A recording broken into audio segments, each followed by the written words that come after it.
Mak kita ni nak beranak ke kita macam nak mati. Ayah pula cari duit membesarkan anak. Anak tak pergi kubur ayah. Ingat, kalau pergi kubur, beri salam. Kita dengan orang mati, dia ada barzakhun, ada dinding. Allah benarkan kita boleh lagi berhubung. Lepas tu kita pergi di kubur, sekurang-kurangnya, Assalamualaikum.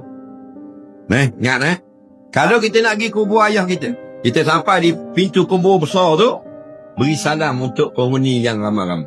Assalamualaikum ya ahlal kubur. Kata dulu.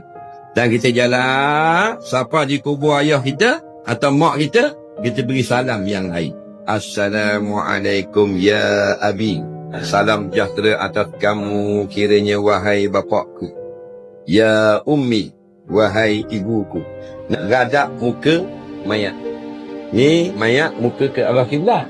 Kita membelakangkan kiblat, ngadap muka dia. Assalamualaikum ya abi. Wahai bapak. Nabi kata, ziarah-ziarahlah kamu. Pergi-pergilah kamu kepada kubur-kubur yang ada. Kerana pergi ke kubur itu tanda yang mengingatkan kamu kepada hari akhirat. Jadi kita perbetulkan balik kesilapan kita. Kita meninggalkan suatu amalan besar yang dipesan oleh Nabi, yakni ziarah.